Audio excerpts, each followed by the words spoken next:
Ladies and gentlemen, fight fans all around the world. Let me pull this plug out. Pull up my studio work. Still got to do some more studio work. Tommy Temper, man, I've been trying to record stuff and stuff will fall apart. My dude, I hope you see this video. I recorded the entire Sean Porter, Kell Brook fight, and then most of the recording was vaporized. So I got to do it all over again. It's so frustrating when technology does not work your way, but this is what I'm dealing with. This is what I'm dealing with. So I'm going to have to find a way to get the whole thing again all over again. I'm sorry about that, but I'm going to try and get it to you before Friday morning's up. I'm trying to deliver. Got one studio work done. All right. I had to do I had to do a hook line for a brother. He's doing his album, so I'm on it. And I'm putting on an album in November. It's called Invisible. You guys should check it out. About 10 songs will be on that album. Then I'll also do the videos for it. It's gonna be an interesting concept. You guys gonna like the video, but guys may have to get VR for that so you can see everything because some of the stuff is invisible. Hence the album Invisible, right? But when you see it in 3D, you get the drift. But anyway, back to what we were saying. So I'm working on one project. I work with another guy with his other project. You know, we just working, right? Do the YouTube videos, the boxing stuff. I also have to get back onto the movies, but I'm gonna do that some other time. Right now, I'm busy doing a lot of different things. I gotta get ready for also something on Saturday. Then we also got boxing Saturday night. I'm not missing that pay-per-view for nothing, you know. And there's a lot I saw in Sean Porter versus Kell Brook that was really good. Sean Porter is really multi-dimensional, but you guys don't really realize that. I'm gonna talk about that in the fight with Kell Brook, the potential that Sean Porter actually has. Hopefully, he gets that refinement down pat because he's a hell of a fighter. But anyway, back to what I'm going to say to you guys. So, first and foremost, let me get down to business. The topic: Devin Haney beats any of the champions at lightweight. You heard that? You heard it from Virgil Hunter himself. Virgil Hunter, Devin Haney comes out of the Bay Area, and it wasn't Blue Blood Boxing. I think it was Hustle Boss was interviewing him and asked him a question. It wasn't Hustle Boss. It was one of the guys. Hustle Boss was the guy that actually recorded some of the interview. He was one of several different reporters there that was recording the interview. So it wasn't Blue Blood. I think it was Hustle Boss. The question was posed to Virgil Hunter. They asked, Devin Haney, being from the Bay Area, he was in your gym. All right, cool. He was in your gym, and did he pass through your gym? And from what you see, what do you think about Devin Haney? And this is what Virgil Hunter had to say. And Virgil Hunter, all of these trainers, it's really weird. But I say something, and I'm saying this of my own accord from what I observe, and then the trainers would come, literally confirm everything I said. So I don't know what's going on, but I mean, they would know Devin Haney better than I know Devin Haney, right? Virgil Hunter actually seen him, train and spar and all of that stuff. And like Errol Spence, who is the truth, and people know how Errol Spence worked when he was sparring and shit. Man, holding this fucking cameras. Sorry about the F-bombs, man. I need to stop that. I'm a Christian. I shouldn't be behaving like that. Yeah, all right. So, anyway, seeing these guys train and stuff, man, it was very motivating. I'm going to tell you something, man.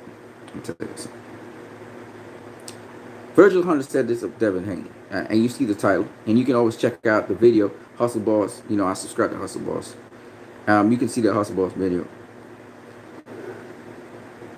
And this is what they had to say. Now, Virgil Hunter was being interviewed, by the way, concerning Andre Ward and him coming back into boxing, which he's not going to do. The man is retired. He's going to stay retired. He's going to find a way to stay retired. Because there's always somebody out there, some alluring boxer or something, to try and pull you back in to say, this guy is a bad boy and stuff. And this guy, there's always the next, right? It's like, when I think about this one, I'm going on way off topic again, but I'm going to come back into Devin Haney and what Virgil Hunter had to say. But, I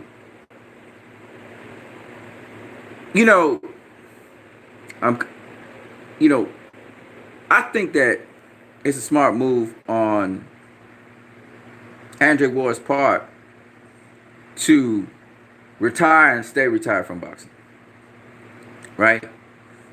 And I honestly think Floyd's not coming back. I don't think he's gonna rematch Pacquiao. It's way past his prime. He's been doing exhibitions because he can't do it no more. I don't think he can do it anymore. He said that. I mean, he fought the Conor McGregor fight, but he can't fight no real boxer anymore. I think his time was up after the Andre Berto fight. I think that was it, really. The Conor McGregor fight, which was number 50, was really Conor McGregor wasn't a boxer, so it wasn't a problem. But I don't think Floyd's ever going to come back into official ring. I heard Errol Spence say that. I heard a number of people. He's not coming back, folks. That's it. He's done. And that's what it is. You know what I'm saying? But Andre Ward, on the other hand, he's not done. Andre Ward is done as well. Sorry, my bad. Timothy Bradley is done. They're not coming back. All right?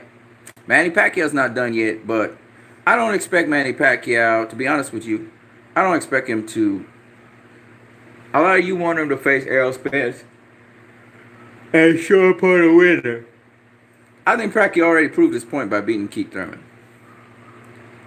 I mean, if you ask me, what would I personally want Manny Pacquiao to do? I personally want Manny Pacquiao, like all y'all fans, to face the winner of Errol Spence and Sean Porter. I would like that. All right, who wouldn't? You're a fan of boxing, right? But do you think I'm going to be blown out of my mind if Manny Pacquiao chooses to fight whoever else he wants to fight?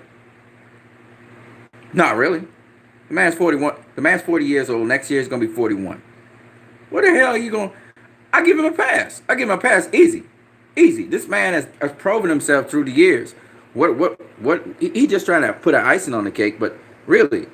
Oh, you won a title against a young gun. Why would I need you to be undisputed? I heard Freddie Roach and then talking about undisputed and all that. If you want to, you could do it. I'll be happy to see it. You know, but I can't say he ducking none of them guys if he chooses to fight a Mikey Garcia. He chooses to fight a Lomachenko. He chooses to fight somebody. I don't know. Who's another guy? He fought a number of guys, man. He fought Jesse Vargas, right? Adrian Broner, Keith Thurman. All of them is young guys, right? They're young guys. Jesse Vargas from an era after Timothy Bradley. Came up just after Timothy Bradley's era, right? He's just a little bit after Timothy Bradley. That's why Timothy Bradley's retired. He's still going, right? Marquez is retired. They're still going. Marquez, Pacquiao, Cotto, Mayweather, you know. Now, okay. Let me do it in the right order. So, Oscar, Shane Mosley was the era before Mayweather and Pacquiao, right? Both of them for Oscar and Shane Mosley. Then the guys coming up around their era would have been guys like Judah, let's see if I can get this right. Zab Judah was in the same era with Floyd Mayweather. Valdemir was in the same era with Floyd Mayweather. I got to think about this. Marco Antonio Barrera. Marquez. They're all Floyd's era. I think Marquez was 1995. Floyd and Pacquiao's era. Who else we got? Eric Morales, right? I think they were all Mayweather, Pacquiao era, right? And then you got guys after that. So you got like Timothy Bradley. You got David Diaz. You know, you got Amir Khan. You got what's this kid's name? Miguel Cotto, right? Joshua Clottey. What else we got? I think Margarito as well. I think was their eras. Who else we got? Margarito was more welterweight. So you know, them is the guys we're talking about, right? When you're talking about now the era after that, did I say Timothy Bradley? Okay.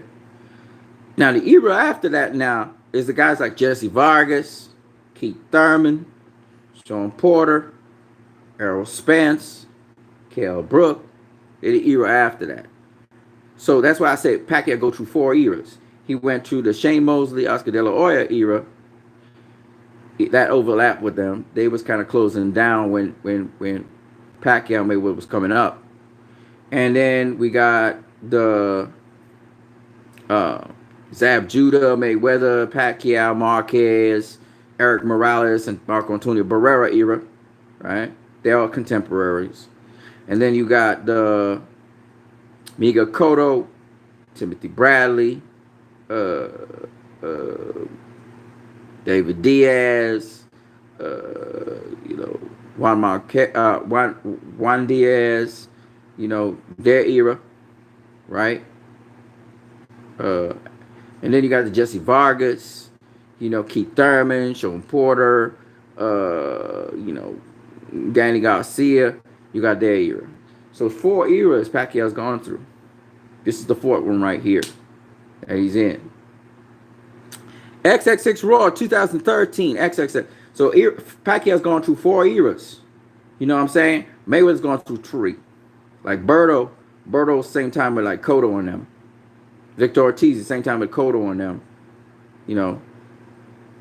He's of that era. Timothy Bradley, Cotto, all them guys. Amir Khan, all of them is in the same era. Marcus Maidana, all of them in the same era. So Floyd went through 3 eras. Usually boxers go through 2 to 3 eras, right? Pacquiao's going through the 4th. So he's like Bernard Hopkins. Hopkins went through 4 eras as well. And that's very, very rare. Even Sugar Ray Robinson, if I'm not mistaken, he went through the 4th era, but in the 4th era, he was in the taper end of his career where he was getting beat. Right? Jeff Horn is also part of the 4th era. Jeff Horn is the same time with like Keith Thurman. Yeah, a little bit after Keith Thurman, actually. Yeah. So there's all these different eras, and Pacquiao's gone through 4, and he's been successful in his 4th, more or less. Lost to Jeff Horn, but other than that, he beat everybody else. Lucas Batista is also in the era of Danny Garcia and them guys, just a little bit before. He's like between Marcus Maidana era and, Danny Garcia and their era. But Marcus Maidana, all them guys, I think, more or less the Keith Thurman era, right? That's 4 eras, man. Marcus Maidana is a little bit before. Actually, Marcus Maidana is with like Amir Khan's era. He's Amir Khan's era. So Floyd dealt with 3 eras. He did not go into the 4th era because he was just too old. His 3rd era was crazy because he was fighting a lot of younger guys. But I mean, Robert Guerrero, he was fighting, Victor Ortiz, Robert Guerrero, Andre Berto, Marcus Maidana, Canelo. Canelo actually belongs to, Canelo's part of the 3rd era going into the 4th era, but actually he's a veteran of the 4th era. He older than all them guys, Keith Thurman and all those guys, even though he's younger than them. He got more experience than them in the pros. Canelo's an exceptional one. But my point being, that that's the kind of thing. And now Devin Haney and these guys coming up is the 5th era. shit. Lomachenko's the same time. He's a contemporary like Keith Thurman and them. Actually, he's a little bit after them. Guillermo Rigondeaux, all them guys, But they almost taper on the 6th era, right? The guys coming up now of the 6th, 7th era. Leo Santa Cruz and them guys, Gary Russell Jr. and them guys, they a little bit after Keith Thurman and them. So they're the 6th era, and then you got the 7th era, which is like Gervonta Davis, Devin Haney, Shakur Stevenson. They in the 7th era. So you see how crazy boxing can be. And Pacquiao only did 4 eras, right? All right. So, anyways, what was I saying? I was saying that I'm not going to put pressure on Pacquiao because Pacquiao, honestly, has outdone himself in so many different ways, right? So, in my opinion, first of all, I never expected him to face Keith Thurman, right? And I picked Keith Thurman to win. And I'm just saying, man, and Keith Thurman's a hell of a fighter. I mean, we were just discussing it today. If Keith Thurman was to rematch Pacquiao, I think Keith Thurman beats him, right? I'm just being honest with you guys. But I think that he did a hell of a performance against Keith Thurman. And I think, Pacquiao can end on that note if he wants to and stop fighting. Or he could go ahead and fight somebody else. He don't have to fight one of them top tier guys. You know, he doesn't have to fight an Errol Spence. He doesn't have to fight a Sean Porter. He doesn't have to. He doesn't have to, right? Even though he's classed as the number one welterweight in division, he may not be the number one welterweight after that. But I'm just saying he don't have to do that. In my book, he already proved himself. He already showed that a 40-year-old guy can do that kind of shit. That's enough for me. You know what I mean? He doesn't have to do nothing else to prove nothing else, in my opinion. You know, I give him a pass. I mean, what I would like to see him do is retire from boxing as soon as possible. He ain't gonna get a Mayweather fight. I don't think so. So it's really, he could go ahead and fight, get a couple more W's, maybe do his dream. His dream thought was to fight in the Philippines, his last fight. Get that out of the way, get his last fight in. Call it a day, you know what I mean? Because if he can't get the Mayweather fight, if I stick around, man, I mean, it's up to him. I mean, if you want to fight Errol Spence, Sean Porter, winner, by all means, do so. I'll be happy to see that. I'm not mad if he does that. But if you don't do it, I'm not gonna be hard on him at all. Some people will be, but not me. You know, I think he's broken a lot. So it's up to him whatever he wants to do, he can do. Just like how, you know, as much as people say, you know, Floyd cherry pick Andre Bird, to be honest with you guys, Floyd could have fought whoever he wanted to. Because he had fought everybody. He fought everybody of his era, everybody of his generation. He fought 3 generations of fighters. Why do you need to go into a new generation to stop what? So if he wanted to fight Berto, which was of his generation, not of Keith Thurman, not a new generation. So he closed up shop. He always wanted to face Berto. He faced Berto, and he ended his career. I mean, that's it. The Conor McGregor thing was a cash grab, easy money, easy fight. So he did it. I mean, you can't be mad at him. And it's the same thing. Manny Pacquiao, I can't be mad at Manny Pacquiao. He wanted the whole freaking new era. I mean, come on. Man's in a whole new era of boxing. I mean, come on now. Nah. I mean, he's done enough, in my opinion. And I'm just looking forward to him doing his retirement fight, getting out of boxing, and start with his, you know, complete his political career, become president of the Philippines, and a good note. You know what I'm saying? He took a lot of punishment from Keith Thurman as far as I'm concerned. And I prefer if you don't take as much punishment anymore. I know he is the cash cow, and you know it would be nice for him to pass the torch to someone else. But I don't want to be in a brutal fashion. Not to say that he would be in a brutal fashion. In fact, like I said before, I really don't think that Manny Pacquiao would be beaten by Errol Spence necessarily, or beaten by, you know, Sean Porter necessarily, or beaten by Terrence Crawford necessarily, because he's got so much veteran savvy and still got that athleticism behind it. Oh shit! Sorry about that. That's my fan. Okay, can you hear it now? Is everything good? All right. Sorry about that. Oh yeah. Yeah. It's hot down here, man. It's hot down here. Yeah. So thank you very much for that feedback. Let's see what people are saying here. Final prediction: Errol Spence by death, says Intangible Boxing. Nah, not at all. Not a chance. You underestimate what Sean Porter can do in that ring, man. I'm trying to do the commentary for Tommy Temper, Sean Porter versus Kell Brook. He did a lot of great things inside that fight, actually. He's not easy to hit at all, Sean Porter. But he was so fucking wild. You know, he busted up his face based on headbutts. It wasn't Kell Brook tagging him. He just slamming the Kell Brook's head. Sometimes his head was slanted to Kell Brook's chest. Like, he was so fucking wild. But Sean Porter does some great work. He does some great work getting to the inside. He slips punches very well. Snap back from punches. He's got so many varied styles that he does. Sean Porter can do a lot of shit. The problem with it is finishing. He don't finish clean. Hope they worked on that. If he can finish clean, man, he'd be a hell of a fighter. He got a lot of veracity behind him. Intangible Boxing says Andrew Ward versus Nigel Benn. Oh no, that's never gonna happen.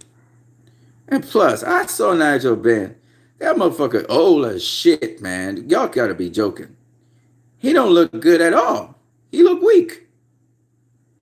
I don't know why he coming back to box. He must need the money because he gonna get knocked the fuck out. He looked terrible. I'm telling y'all now. For in boxing shape, he ain't boxing shape. Nigel Ben is not in boxing shape, but he looked good. He looked as good as Chris Eubank Jr. All right, he looks as good as Chris Eubank Jr. Chris Eubank Jr. Not what the fuck am I saying? Chris Eubank Sr. Chris Eubank Sr. Because Chris Eubank Sr. again does not look in good boxing shape. And if y'all think so, well, y'all crazy. Y'all smoking something. We talking boxing shape. It's totally different. He's in shape, no doubt about that, but he ain't boxing shape.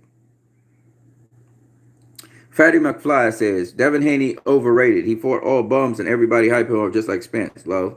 You had to laugh at that comment because I'm about to talk about that. All right, so let me talk about it. So Virgil Hunter, who is the trainer of, the gym in Oakland, California, next to San Francisco, he saw Devin Haney train in person. Of course, Devin Haney also sparred Floyd Mayweather, Gervonta Davis. The who's who of boxing, right? He sparred, okay. And he's a hell of a fighter. Everybody knows that. He had an interview just recently in the UK. He's over there right now on vacation, but not necessarily. He's kind of working vacation, but whatever. Anyway, he recouping, and he was explaining the recouping process and how you recoup from a fight. Anyways, back to what I was saying. Virgil Hunter said, for the record, that Devin Haney, right now, this is what he said it for the record. He said, listen, that kid Devin Haney, he's special. And he said, right now, Devin Haney would beat any champion in his division. Any champion at 135. So the guy was very specific. He said, well, Lomachenko, Lomachenko, is Devin Haney ready for Lomachenko? And he said, listen, he said, it'll be a great learning experience with Devin Haney. He's not saying it'll be an easy fight, but he says, Devin Haney could very well win that fight in dominant fashion. Yeah, in dominant fashion. That's what I've been saying all along. I said Devin Haney, Gervonta Davis, and Mikey Garcia, and Manny Pacquiao. They beat Lomachenko. I told you guys this, and I'll tell you why. It's very simple, really. It's because Lomachenko, fantastic fighter, but the way how he fights is he do it basic. He get lead foot dominance on you. He go weak side. That's where he mostly go to get you out of there. He will circle and even go to your strong side. But at the end of the day, he going to head back on weak side. Now, here's the other thing. About Lomachenko. He going to be busy all around you, but he going to maintain a certain range. You never see Lomachenko on the inside fighting a guy. All right? You never really see him on the inside fighting. All right, against Jason Sosa, it looked like he was on the inside, but he was using his forearm, creating distance, and working around Jason Sosa. He's not a great inside fighter. And we know this from Salido fight, but also you can look at some other fights where he worked around a fighter, he sidestepped them, but always to weak side. Nicholas Walters fell for their most elemental trick in the book. He was just getting lead dominant position on Nicholas Walters because Nicholas Walters don't know how to pivot properly. He couldn't cut him off, whereas Luke Campbell knew how to cut him off because he was circling to his right, Lomachenko's left. So he took away Lomachenko's weak side. So let me show you what I'm talking about. Because y'all don't really understand when I say these things. Y'all don't even understand what I'm talking about. You see here. Put the camera down. Okay. I'm a southpaw, right?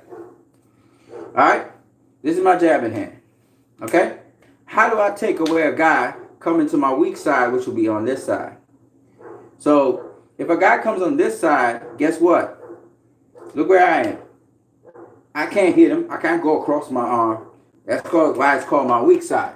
So if I'm here, I'm squatting a little bit so you guys can see. So if I'm here, right, and a guy goes around me, weak side here. That means he has lead foot. He's on this side. I can't do him anything. My jabbing hand is all here, which means he got free reign to go to my body, right? And he will come at an angle, and he will sweep this way and hit me with his left, or he can hit me in my head, and I can't do him anything. I got to turn this way to cut him back. So what do you do to cut off that angle is you go around the guy like this. So you circle him to his weak side. You go weak side to cut him off. All right? Or you circle out backwards this way to cut him out from coming this way. So if you're going backwards, you got to go this way. You're circling. You're not going straight back. You never go straight back, right? You circle back, right? Always cutting a corner. You pivoted, circle, right? So you circle back on it, right? Now if the guy's coming weak, if he wants to go weak side, you cut him off from going weak side by you going weak side this way.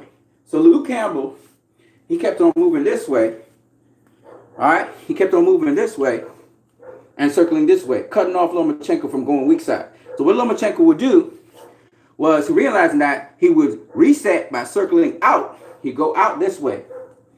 You can't see me. You go out this way and circle out this way and then come back to meet Luke Campbell on weak side. But Luke Campbell needed, once he started circling out, Luke Campbell needed to cut him off like this.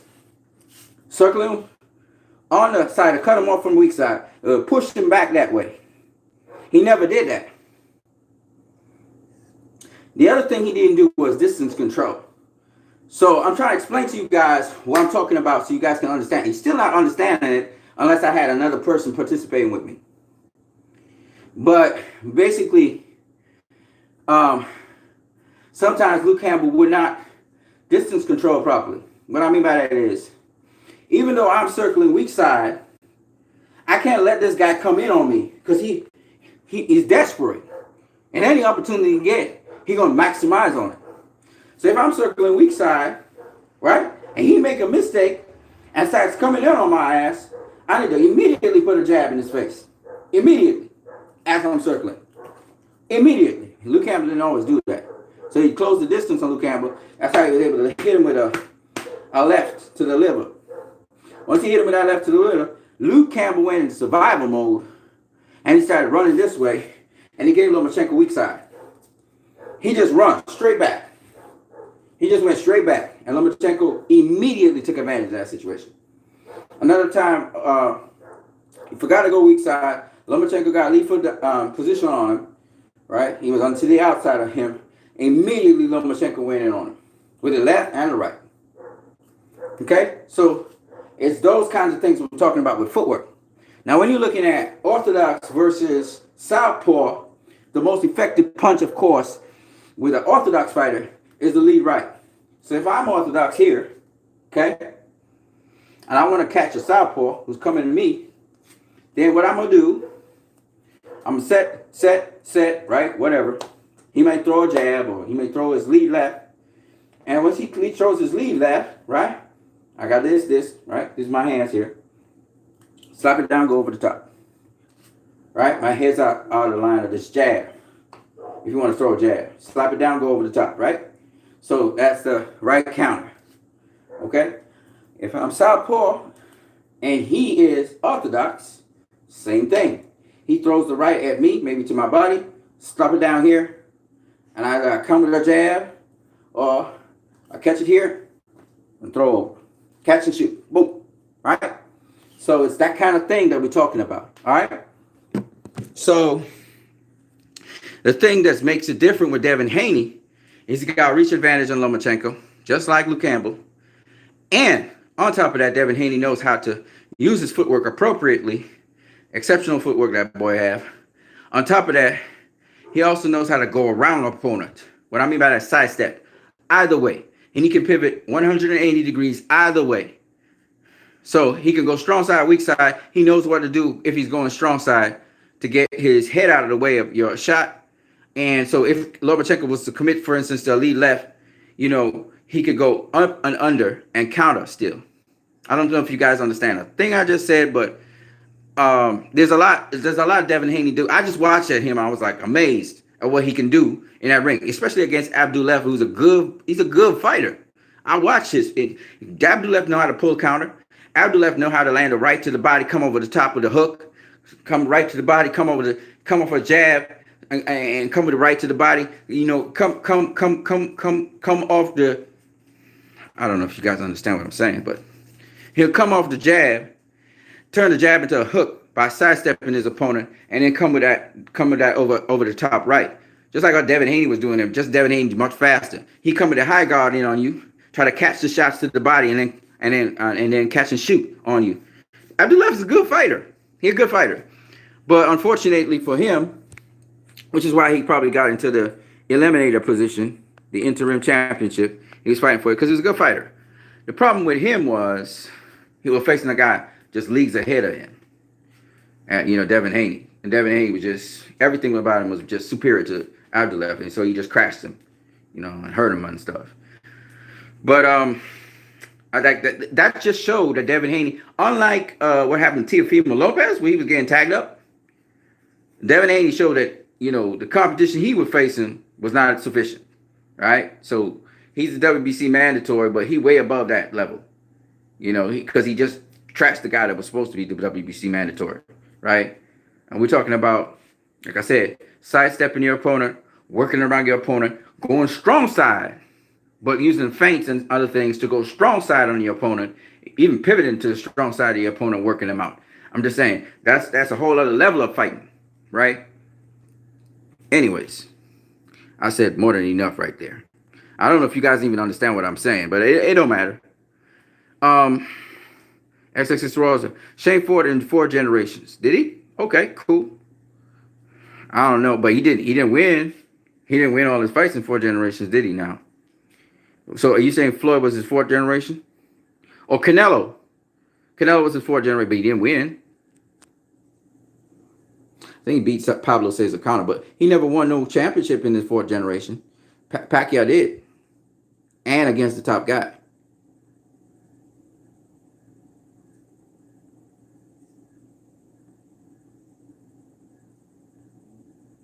Spence said Porter fights like he's drowning. Yeah? So what the fuck so Keith Thurman couldn't handle a drowning man? Danny Garcia couldn't handle a drowning man? I mean, Kenny Porter was talking about this. He said he talked like he's a well-fit street fighter. If that's the case, then why did this street fighter beat Keith Thurman? Why did street fighter beat Danny Garcia? Why did street fighter beat Yordenis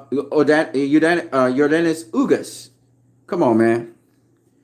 He know better than that. Sean Porter got a lot of skill, man. Look for I don't know if Tommy Temper gonna let my full commentary on Sean Porter versus Kell Brook come through. I don't know how he's gonna actually do it, but we're gonna do the breakdown of that fight.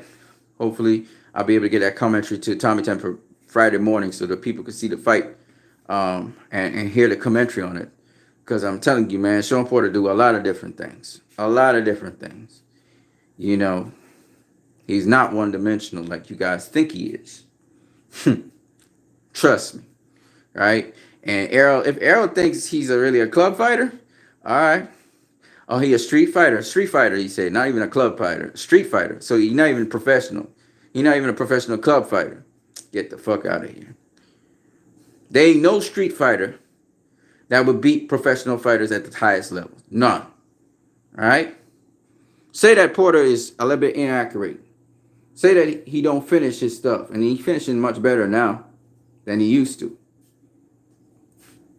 Say that. But don't say that he a club fighter. He ain't no fucking club fighter. He ain't no football player either. Football player fighter. Y'all be derogatory. Sean Porter got a chip on his shoulder. He got something to prove, He got something to prove. Y'all gonna be in for a rude awakening. Y'all gonna be in for an Errol Spence will be he talking. Errol Spence talking about Sean Porter talking that trash talk. He talking a lot of trash. I ain't seen Errol talk so much trash in his life. That means Sean Porter getting to him. Because Errol Spence don't talk like that. He don't talk like that. We're gonna see. He a club fighter, eh? Okay. Now, if your ass get beat by that club fighter, or you even have a split decision win over that club fighter, you better say something else. Because guess what? Marcus Maidana was considered a club fighter. He gave Floyd the work, though. Yeah. All right. So you saying he a street fighter? Okay. You better not struggle with that street fighter now. You better dominate. You better stop that street fighter. Errol Spence. Be talking that shit. You better stop him. Otherwise, it's gonna be a problem. Because you shouldn't be struggling with no street fighter. All right, we're gonna see. You all you doing is stirring the pot, Errol Spence. You don't even understand what you're doing. Because Sean Porter's not going to go in there and fight stupid. He's not going to do that. And he's not going to fight to what you think you dictate he going to fight to. He's not going to do that either. He going to do his fight, and they got a game plan for your ass. And we just hope when he brings it, because he will bring it, that you prevail, right? Don't be talking that shit. Don't be talking that smack. You better be able to back that shit up. Don't do that. Don't do that. Keith Thurman talk that talk. He was chirping like a bird. Pacquiao drop his ass. You never know. You never know what you're asking on yourself. And Sean Porter be barking back, but I mean, I'm just saying, talking like you drowning. You throwing punches like you're drunk. Man, dude, don't be saying that shit, man. Don't be. But the only reason that Errol Spence be talking all that trash talk is because he knows he's in for a fight. He knows that. I got him winning, but don't get it twisted. If Porter take that fight, it won't surprise me. But I got him winning. I just looked at Porter's skills. All he needs is a little refinement in his finishing touch. So if he's got that finishing touch, your ass is in trouble, Errol. Trust me, your ass is in trouble. Pivot work or not. And trust me, Kell Brook can pivot very well too. And his ass was in trouble. He got tagged pretty much in rounds 6, 7, and 8. He got his ass tagged up and his body. But he ain't really a body puncher, so you're a body puncher. Still, your body gonna get tagged. Oh yeah. Oh yeah, for sure. You gonna give it too. Don't get it twisted. You gonna give it. But Sean got a better defense than you think. Got much better defense than you think. If you underestimate his defense, you gonna get tagged really bad. Right? I don't think Sean's as wild as he used to be. He's a little bit more clinical in what he do. He's a lot more clinical. He's not wild and reckless, because that motherfucker bust up his own damn face on Kell Brook's head. He's so fucking wild. He was wild in that Kell Brook fight, man. Jesus Christ. And you know what's the weird thing? He only become wild at the end of, he'd do everything right, but just to get the finishing touch, that motherfucker would just mess it up. He just get all wild and crazy. But everything he's doing is effective to some degree until it's time to actually throw a punch. And then that motherfucker just fuck it all up. That was the problem with Sean Porter versus Kell Brook. I had Porter getting 3 rounds out of the 12. Good rounds. Did absolutely well. And he fucked up all the other rounds. He was doing some very effective stuff, but then when it came down to the punching and stuff, he didn't execute well at all. And that was due to Kell Brook, to be fair, in that fight. He learned a lot from that fight, I'm pretty sure.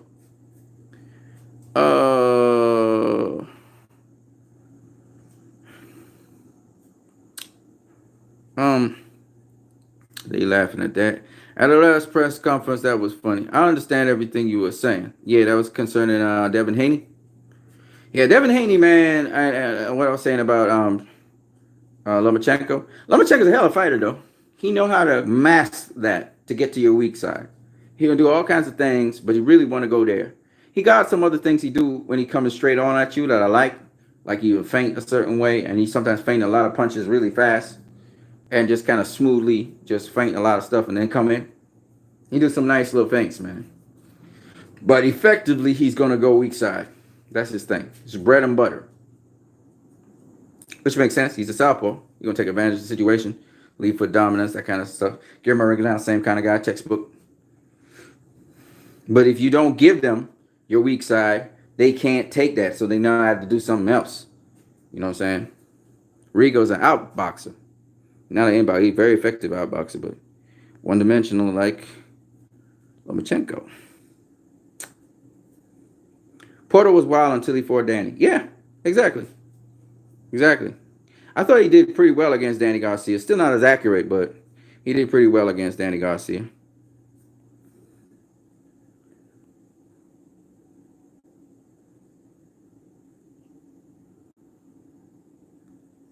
Vasil, some guy named Vasil. What is this title? Haney isn't beating the top 10 at 135. He already. Oh man, look, man, you ain't better than Virgil Hunter. You're not better than him. These people actually saw this guy and what he is. They've been seeing fighters come from pups up the road. When you listen, man, Devin Haney has sparred Gervonta Davis, Floyd Mayweather, Shakur Stevenson. All right, he sparred some of the best fighters in the world. All right, from different gyms. Everybody know who Devin Haney is and the word of mouth. It's just like everybody know Errol Spence is and the word of mouth. Errol Spence is the goods. Devin Haney is the goods. All right. We know that Devin Haney is the next. He's not the next Floyd Mayweather. He didn't say that. He don't want to be. He's the first Devin Haney. That's what it is. That boy got plenty skill. I'm talking skill. I ain't talking talent, gift, none of that. I'm talking skill right now. All right. He's still honing the skills. He got plenty skill. He more than enough skill to beat Lomachenko, as Virgil Hunter said, in a dominating fashion. In a dominating fashion. And that's Virgil Hunter, who's seen this boy work. He's seen this boy spar and all of that. All right? Devin ain't no joke, man. I'm telling y'all. Gervonta Davis. Now, Gary Russell Jr. said some things that made me reflect. And I was like, whoa. I don't know if he was trying to promote himself. I doubt it. He said, talk to Coach Calvin. So we could talk to Coach Calvin. But Gary Russell Jr. said that he think that Gervonta wouldn't want a piece of him right now at this time. Even though Gary Russell's at 126 featherweight, right? I mean, I don't know, right? But personally, a lot of what Gary Russell said made sense, where he was saying that, Floyd Mayweather was telling him he needed to win a title at 130 before he could face Gervonta Davis, who had just finished his fight at 130. And what's funny about it is, Abner Mares didn't need to get no title at 130. He could just jump up from featherweight, after winning against somebody. I can't remember who it was. He was featherweight champion, I think WBA, and just face Gervonta Davis. But, Gary Russell Jr. had to get a title. That didn't make sense to me. So I don't think they want to face Gary Russell Jr. We'll see. We'll see. Time will tell. Gary Russell said he's going to move up to super featherweight. He also said he wanted to rematch Lomachenko. So that's interesting as well. I would love to see Gary Russell versus Lomachenko too. It was a split decision win. Love to see that. Love to see it. But I feel them young bucks like Shakur Stevenson should get a chance. But then again, Shakur Stevenson, who's at featherweight, if he wins a championship, he should go see Gary Russell Jr. Leo Santa Cruz should face Gary Russell Jr. I mean, all them guys should face each other, man. I'm just saying. Haney would easily demolish Luke Campbell. Yeah, for sure. No disrespect to Luke Campbell. He's hardworking. He got grit and everything. That boy is a real dog and everything. Luke Campbell's a real dog. I'm going to tell y'all that right now. But Devin Haney would piece him up like if he's nothing. He would just piece him up like he's nothing. You see how Abdullah got it? He going to do that same thing to Luke Campbell. He going to piece his ass up. All right? I'm telling you, he's the real goods. Devin Haney's the real goods. But then again, you know what? Time will show. I'm not going to say no more about that. You all will see for yourself what Devin Haney really is. All right? So we'll just let it go. I'm not high on Devin Haney. It's just the things I see him do in the ring. But then again, we talk about Terrence Crawford. He ain't fought no true welterweight. Devin Haney now is a mandatory for Lomachenko. You know what I'm saying? Devin Haney probably have 2 more fights at lightweight, and then he got to move up to super lightweight. So hopefully Devin Haney gets that shot of Lomachenko. I don't see why he shouldn't. But I know it's not going to happen next. I think the next fight that's going to happen is Lomachenko versus them guys. Teofimo Lopez winner or Richard Coney winner. Whoever wins that fight, they're going to see Lomachenko. After he unifies, all he got to do is one defense. It could be against Gervonta Davis. It could be against Devin Haney. Either one of them, they should get the opportunity. They should be ready for that fight. And they should fight Lomachenko. Either one of them. I would prefer to see... I wanted Devin Haney to face him. Because I think Devin Haney's better than Gervonta Davis. That's just my personal opinion. Even though he don't have the experience, And that sounds kind of weird, but I'll pick Devin Haney over Javante any day, anytime, you know. But I would love to see Devin Haney versus Javante Davis, if you ask me. I would love to see that fight. But I don't know if that will ever happen at this point in time. But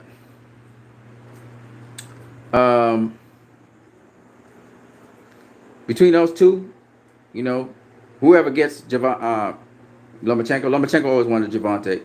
So I think if he finishes his unification and he succeeds against the winner of Comey and Teofimo Lopez, what I think he will succeed at.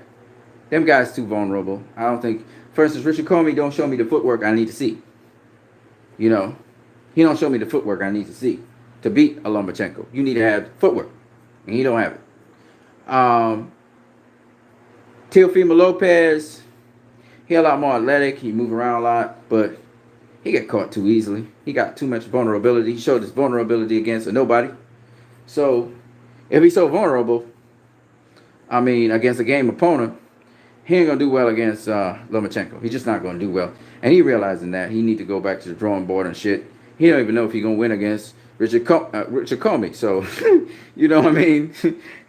Richard Comey got a good right hand, so I don't know about that. Teofimo, you better get ready for Richard Comey and just park his ass up and just keep quiet. You know what I'm saying? If he wins against Richard Comey, well, he might have to be thrown in against Teofimo Lopez. Because guess what? They both in top rank. That fight is easy to make. He gonna be fodder for Lomachenko, I guess. Maybe he won't be fodder. Maybe it'll be a good fight, but I don't know, man. I don't think he's ready for Lomachenko. I don't think so. And I think he's lost some confidence, so that's a problem too. Don't forget to smash that like button. Yeah, but I know Haney. Well, time will surely tell. Time will tell. I was just hoping that one of them two guys, either Javante Davis or Devin Haney, would get a shot at Lomachenko. And let's see what they can do. I said them two guys beat him. Let's see if that's true, right? Let's see if Javante Davis can beat him. Let's see if Devin Haney can beat him, right? I think Javante Davis does beat him because just the way how he took out Jose Pedraza. I know it's a totally different guy. But the way how he solved and take out Jose Pedraza with the body work, it wasn't just power. It was how he broke down Jose Pedraza that impressed me. Yes, that Jose Pedraza was a bit weight drained, so you have to take that into consideration.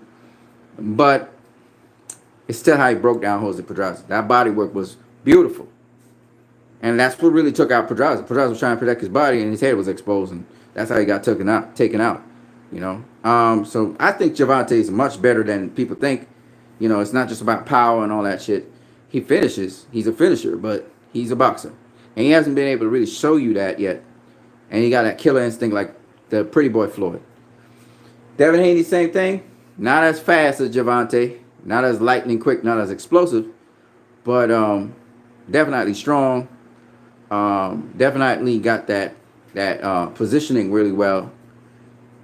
Footwork's really on point. So I'm looking forward to seeing what Devin Haney would do. Of course, it's still premature in the sense that he ain't got no names behind him to say nothing really.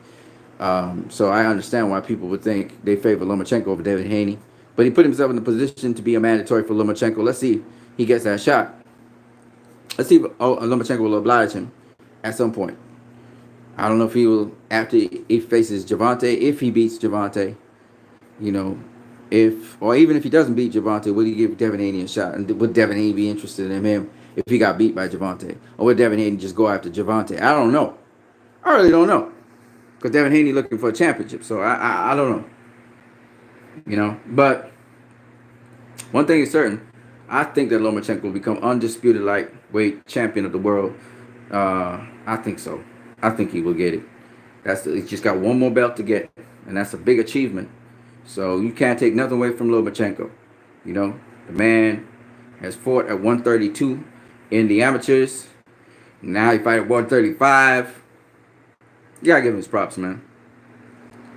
Hell of a fighter. I just think that you take away certain things from him that he really is good at doing, and now he just really has to use his strength and kind of force the action and just look for opportunities where you make one mistake, he got to capitalize on that. You know what I'm saying? That's how it go. Oh man, you guys have been talking away. Let me see what you guys are saying. Haney would spiritually castrate Luke in the ring. It'd be funny, man. Oh man. Sean Porter is one-dimensional. There's literally no possible way Sean Porter wins besides fighting him on the inside at a fast pace. No, man. Sean Porter got a lot of different game, boy. Got a lot of different game. Trust me. Sean Porter got a lot of game. I'm going to show you guys because I think a lot of you guys don't really understand how much variety Sean Porter brings to the game. He does a lot of different things, and he does them pretty well. The problem with Sean Porter was the finishing touch. He do a lot of things well. It's hard to hit Sean Porter. It really is. He reminded me a little Aaron Pryor from Ohio. Without the power. But he's good. And his power is only because he was throwing punches with arm punches. But don't worry. Porter was wild until he fought Danny. Yeah, I agree again 100%. He has refined. He has gotten a lot better. You can tell that was when they started working on control. Yeah, with the Kell Brook fight. Yeah. And defense. Even more on defense, even though they had a lot of defense. Yeah. Porter was wild as fuck, man. Jesus Christ. He had tenacity and stuff, but and you know why he looked wild too? Because of what Kell Brook was doing. Kell Brook was cleverly tying him up. Kell Brook would use his elbow and just kind of catch his hand and just keep his hand under his elbow for just about like 2-3 seconds, throw off his rhythm, and then he would let it go, and then he would catch the other hand under his elbow. Very crafty, very veteran move, you know, very veteran move, clever. That boy is smooth. He was a smooth operator, Kell Brook. Even when he catch him with the 1-2s, because he was missing a lot of jabs. Kell Brook was missing a lot of jabs. He threw a lot of jabs, and Porter just be slipping that shit like nothing. Porter was getting to the inside beautifully. He was. But then Kell would diffuse it by just tying him up. He just knew how to tie him up. How to. Sad. I mean, you know. But you know, the 6, 7, and 8 round Porter really was working the body, and then Kell Brook did one very clever thing. He started to shift distance. He would vary his distance by sliding in sometimes, or by just snapping back just that much, just varying range, varying distance.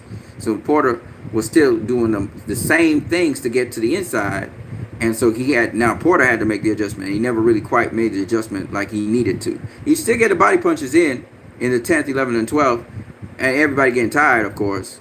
But then Kell Brook, and then the other thing Kell Brook did, which was really clever, very clever, was the jab into the chest. He couldn't get Porter to his head, so he would jab him to the chest. And you can get much of those shots in, but the first shots that came in, they always work because you're hitting the guy to the chest, not to the solar plexus, but to the chest. He can't get the head. So I thought that was one of those clever things.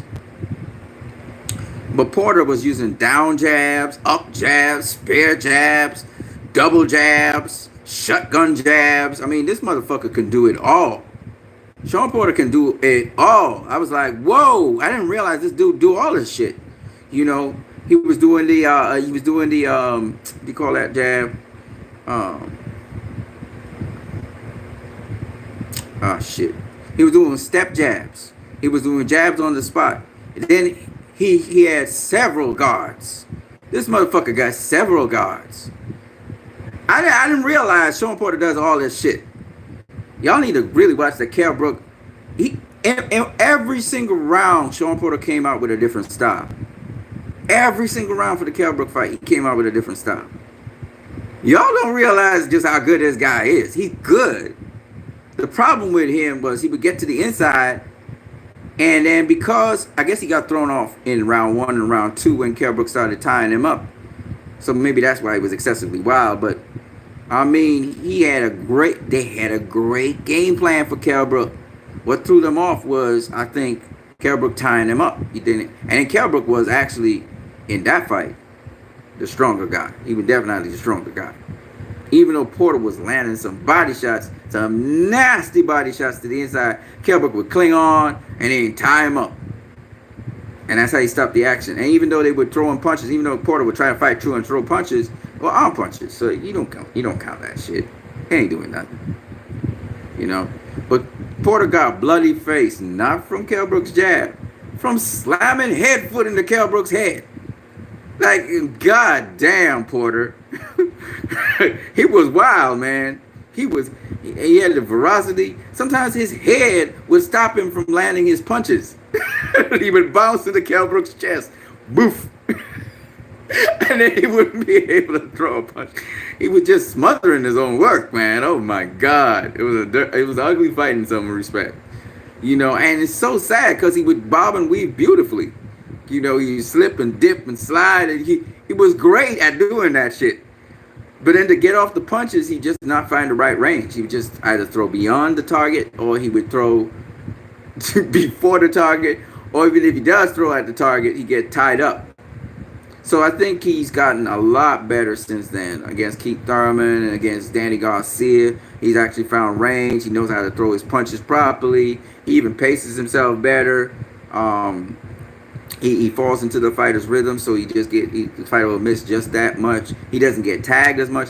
In fact, if you're being honest, the Yordenis Ugas fight was probably one of his better fights, where he didn't get hit that often.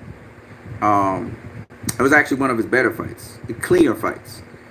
And that shows something. He has improved quite a lot from that wild, rough and tough. I mean, that motherfucker was wild, man. Oh my God, a lot of veracity though.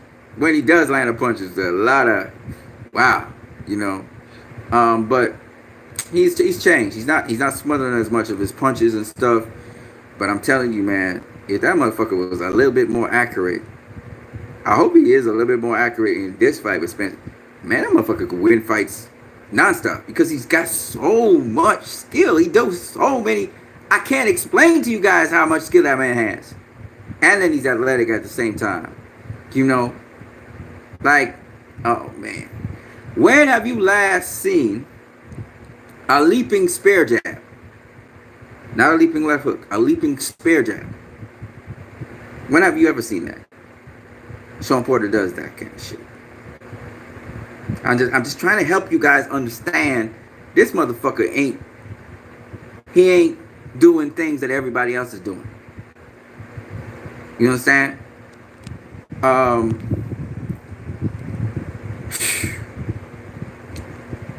He do what we call a counter. How do I explain this? He does counter combinations off a jab. But sometimes he falls short or he misses plenty. But when he does land, it's impactful like crazy. And I think what Kenny was doing with Sean, now he's starting to develop the craft and really get it right. It's something that we never really seen before. We're talking about a guy who he doesn't counter punch, he counter combinationally punches. That's the shit that Porter would be doing. So he would throw combinations as a counter, and he of course he couldn't get right with the Kell Brook fight, but that's what he does. So that's the kind of fighter that Sean Porter is. In other words, Manny Pacquiao does something like that too. Manny Pacquiao does combinations when he's counter punching you. Throw 2, 3, 4 punches. Sometimes 8 punch combinations, right? As a counter. That's what Sean Porter does. And he's perfecting it now. That's why he's a hell of a problem for a lot of fighters. And he's perfecting it. Because sometimes he would throw 5, 4, 5, 6 punches in a row. But they don't all land. Maybe 1 or 2 land out of them. And Kenny's trying to get him to refine that shit. Maybe throw less punches, but be more accurate. Or throw more punches and be as accurate. And he's able to bob and weave while he's doing that shit. He remind me a little bit of Mike Tyson. Not really. He remind me of Aaron Pryor. Except Aaron Pryor was a lot more accurate. He reminded me of Aaron Pryor. That's the guy I think he reminds me of a lot more. Because he do the same thing. He mix up styles. He change it up. He bounce back and forth. Sometimes he go with an extended guard. Sometimes he change it up and he started roll his hands and he'd be swiveling that head and he'd be moving as if he's going back up, and then he moves forward, then he moves laterally, then he comes in. Or sometimes he got the shoulder roll and he's just there. Sometimes he's standing in front of you and then he would sidestep you. Sometimes, I mean, he does all kinds of shit. He do all kinds of shit. I can't explain to you guys. He just do a lot. And I didn't really expect to see all of that. But I don't realize he do a lot of different things. And Kenny had him doing a lot of different things. The problem with it is he wasn't... It was effective to the point of where, let's say he needed to close the distance. He could close the distance and not get hit. Or let's say that he had to throw a jab from the outside. He throw a jab from the outside. Even though he the shorter guy, he get the jab in. Always get the jab in. And he could throw a jab, get the jab in, especially the Dennis Ugas fight. He get that jab in and then be disappear. Gone. You know, I really enjoyed it. You know, Porter, he's, for a short guy, he got interesting, weird timing. Like, he would either throw a jab as a counter. Sometimes he just unpredictably throw a double shotgun jab. Has anybody ever heard of a double shotgun jab? This is the kind of shit that Porter be throwing. Triple left hook. These are the kind of shit that he'd be doing. And that's what I'm saying. If you're really paying attention, you know, like Errol Spence be talking down Sean Porter, he shouldn't be doing that. He shouldn't be doing that. That motherfucker be doing all kinds of weird shit. If you really break him down, he'd be doing a lot of weird shit. You know, a double shotgun jab. Did you hear me?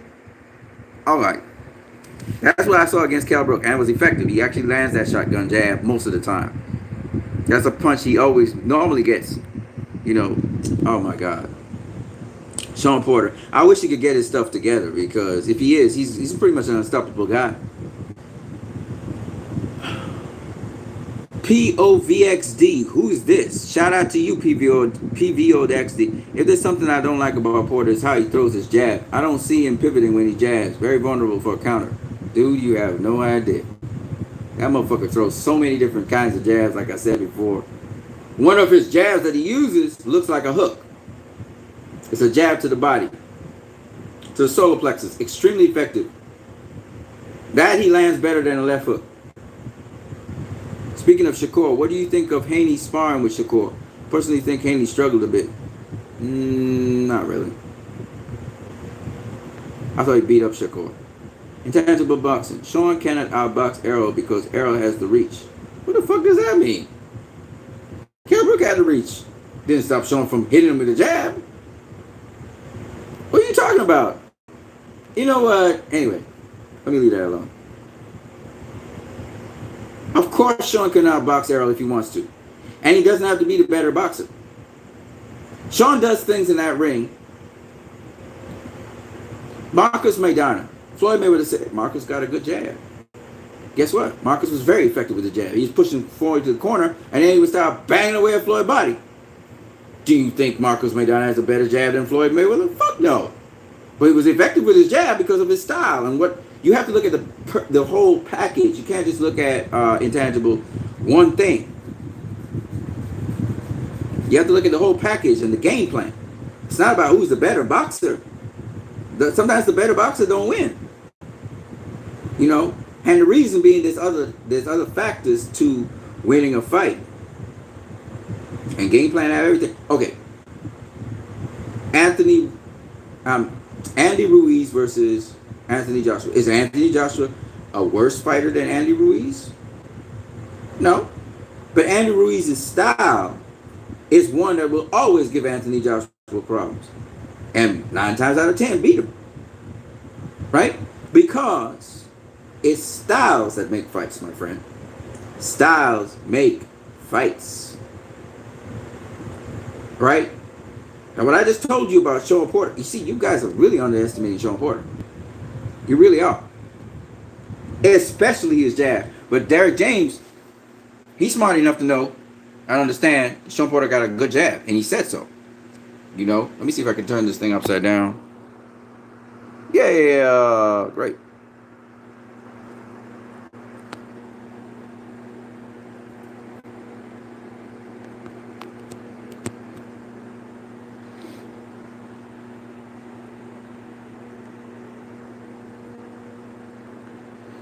Intangible Boxing says the problem with Sean is he's not skilled enough to beat A-level. He beat Danny Garcia, who's an A-level opponent. You can't say that. Danny Garcia beat Amir Khan, who was an A-level opponent. You can't say that. Sean just beat Danny Garcia. He didn't beat Keith Thurman, but it was a close fight. It was a split decision. Meaning there wasn't much that separated Keith Thurman from Sean Porter.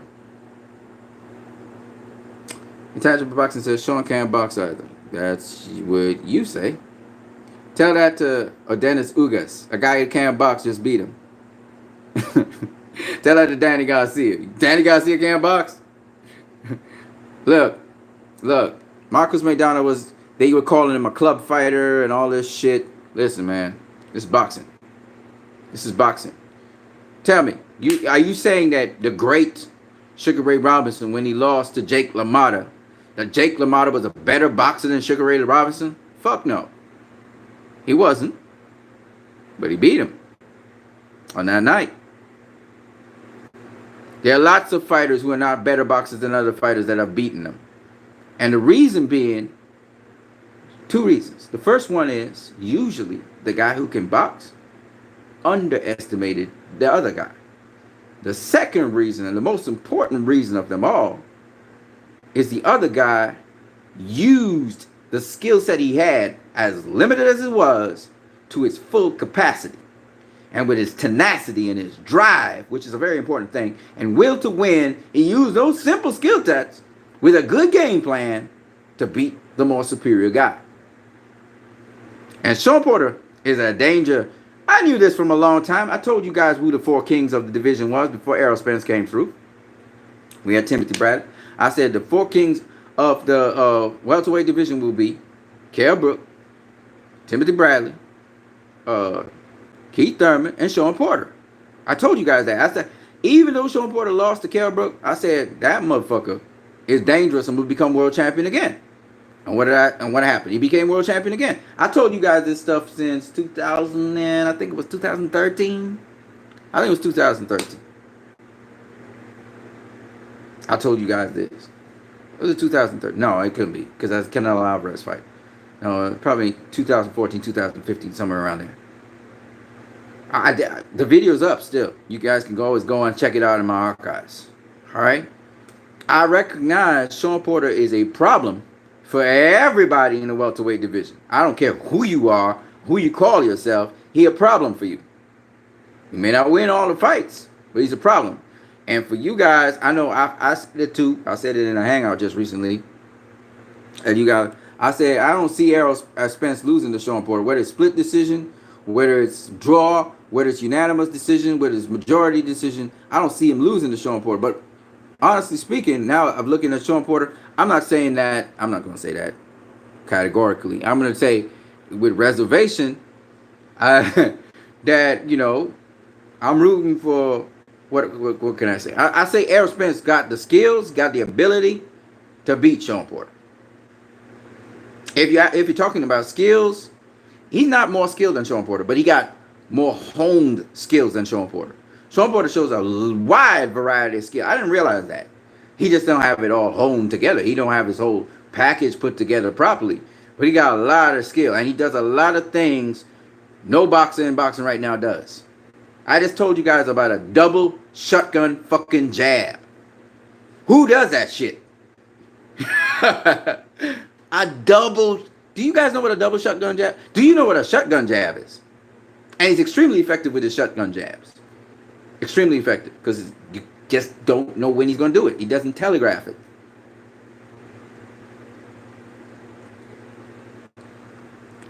And he does double shotgun jabs. I saw him against Adrian do a triple left hook, skipping in. A triple left hook. Adrian Broner got past the first two and got hit with the third. And he followed up with an overhand right. He likes to throw the overhand right for reasons unknown to me. I mean, he is a shorter guy fighting a taller guy, but not all the time you throw the overhand right. What the hell, man, Sean? Please stop doing that. But yeah. So Porter's an interesting guy, man. That's all I'm saying. And he's got a lot of skill. And that's something you have to learn. But I think Kenny been trying to teach him to rope it in a bit, sharpen it up. Hopefully he gets there. We'll see what happens in the Porter fight, but he's improving fight by fight. Yet it's all for Porter to get to the inside. That's it. Not really. Like I said, I'm trying to tell you. And with Dennis Ugas, he was mostly boxing on the outside. It was inside, outside. He was sometimes wasting time and doing some excessive footwork on the outside, and sometimes you could tell he was just trying to move away from Ugas hitting him to the body, period. I don't know if it's that he didn't want to be hit to the body, or it is that, well, he didn't want to be hit to the body. That's clear. We all knew that. But what I mean is, what was the purpose? Was it that he didn't want to get touched to the body because he just didn't want to have Ugas touch him to the body, period? And for no apparent reason except he wanted to be as clean as possible on the outside. I don't know. But he mostly boxed against Ugas from the outside. He didn't box him on the inside. Confused the shit out of you, Dennis Ugas, to be honest with you. Ugas was waiting for a fight on the inside. That's how Sean Porter usually do. So a lot of people thought Sean Porter was afraid of Ugas. No, he was trying to be as clean as possible. He wasn't trying to get hit by Ugas at all. That was the goal. Sean got so much. Sean is, and then he's athletic, you know. But certain things he didn't execute well against the Kell Brook fight, and he got to the inside of Kell Brook. I mean, this motherfucker, man. I'm telling you, man, it's interesting. That's all I'm gonna say. I'm a Sean Porter fan, by the way. Actually, I have his YouTube and all that shit. Maidana had the jab to use to get to the inside. Yeah. Maidana, yeah, absolutely. You got me wanting Errol to slay Sean. I'm not quite sure what you mean by that. Because, again, Sean's not easy to hit on the inside. Danny Garcia is a second-tier welterweight. Second-tier welterweight? Why you say that? You do know he was a world champion. WBC world champion. How can he be second-tier? Lamont Peterson is a second-tier welterweight. Danny Garcia was WBC world champion.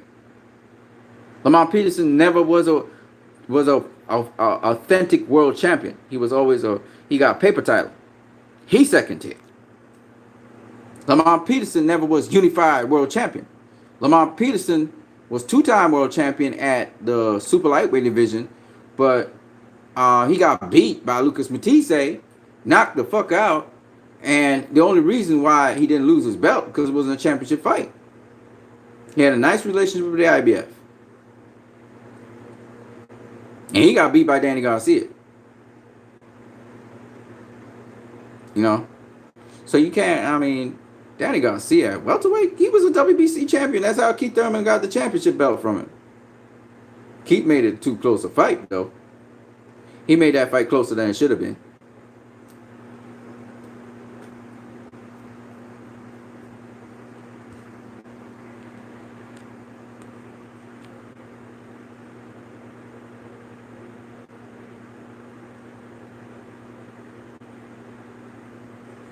Porter went life and death with Ugas. Nah, I don't know what you saw.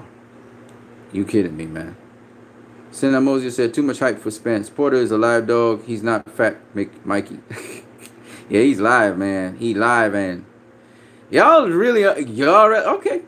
I'm at the end of the fight, y'all gonna still be shit talking, right? Y'all shit talking all now. Y'all chirping like, chop, chop, chop, chop, chop. All right. Y'all gonna have some respect for Porter when this fight is over. Y'all gonna have some respect for him. Because he got a chip on his shoulder because of y'all. Y'all got him having a chip on the shoulder. Y'all having him. I ain't gonna say no more. I ain't gonna say no more. I'm not gonna say anything. Y'all talking about Spence slay him? Okay. Trust me. Porter gonna be smart in this fight. He's not gonna be wild and reckless and stupid.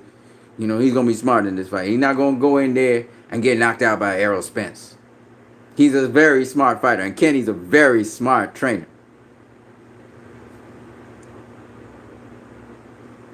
And you know what? They don't get the credit they deserve, and it's okay.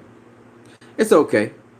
But just remember, all your trash talk, you're going to have to back that shit up. That's all I'm saying. I ain't got nothing else to say. I'm done talking. Fight's coming up. I'm looking forward to it. With popcorn. This is a good matchup, Senna Mosier. I give the edge to Spence only because of his size and reach. Nah, that's not the reason. His size and reach not going to really be that much of a factor. I think it's his pivot work, his footwork. His footwork, I think, makes a big difference. His footwork, man. He gonna rely on that. But if he trying to go for a knockout and Porter ain't going nowhere, he better know what he doing, because Porter ain't gonna go nowhere. And Porter has underrated defense. Underrated. Anyway, he gonna experience Porter. He'll understand. But I expected him to shit talk, but I don't usually Errol Spence don't shit talk like that. So the fact that he's shit talking that much, you know what I mean?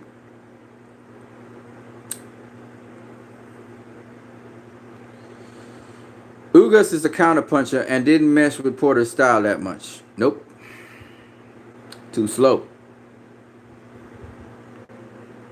The only problem I think that Porter will have is how to get inside Spence with that reach. Porter needs to be creative. No. Yeah, ain't gonna be a problem. And the thing about Spence that's gonna be interesting is Spence likes fighting on the inside. Spence likes fighting on the inside. That's what y'all forget. So it's not like Porter's getting to the inside and he's just gonna do what he wants against Spence. No. Spence likes fighting on the inside. That's his thing. However, he likes really throwing his punches at a stationary, fixed target that's in defensive mode. That's not going to be the case with Porter. Footwork, quick feet, Porter. Remember that. So that's why I'm saying things now, because it's kind of late hour for Spence to do anything about it. They can keep a mental note about that. Hopefully they've trained for that, because that's going to be a factor, big factor in this fight. On the inside, the footwork. Do understand Porter is athletic. He will get to the inside. He will get to the inside of Spence. Spence's jab is a nice jab. It's a nice, stern, strong jab, but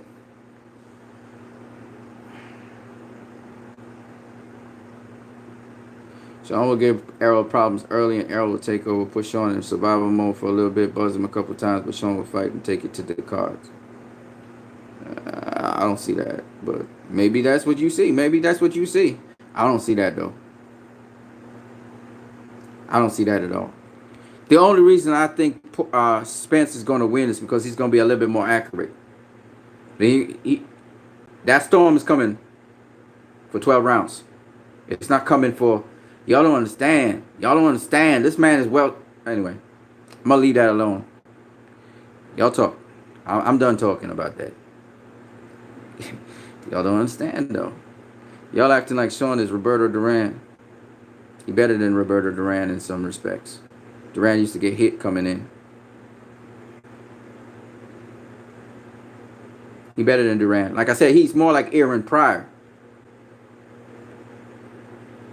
Aaron Pryor. Do your homework. Go look up Aaron Pryor. Duran's cool, though. But I think that the style he incorporates and the things he do is better than Duran. Duran was a counter puncher. Porter's not a counter puncher. He's a counter combinational puncher. Do you understand what that concept is?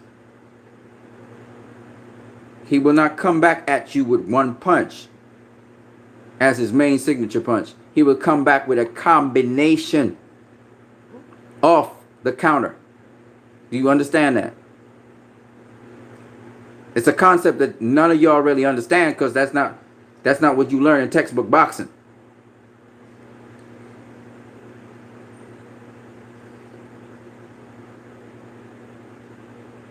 So if Errol Spence calls that club fighting or street fighting, well, all right, let's see how you handle that shit. Let's see if you can handle that shit. It's a whole different category of fighting. And he always gets to the inside. Sean always gets to the inside. If he wants to go to the inside, he gonna get there. You're not stopping him from getting to the inside. The question is, what will you do when he gets to the inside? It's not if he will get to the inside, he's going to get to the inside. What are you going to do when he gets to the inside? And Errol's got a great inside game. And he should be able to deal with Sean when Sean gets to the inside. He should be more accurate than Sean when Sean gets to the inside. It means he's going to have to size him up, figure out what to do, and then land his textbook punches on Sean where he can. If Sean got good defense on the inside, however, it's going to be hard. And both of them are like that. Hit elbows and gloves and miss, and then it'll become a dirty fight. It'll become not a dirty fight, but an ugly fight. It may be an ugly fight on the inside, depending on who varies range on the inside. Who does their pivot work on the inside? Who sidesteps on the inside and all that stuff. It depends. It could be a clean, nice inside fight, depending on who gets control on the inside. Errol likes to use his forearm, head control, get to the side, sidestep. He does sidestep, and he sidesteps pretty good. What happens if Sean decides to go along with him and sidestep with him? What does he do then?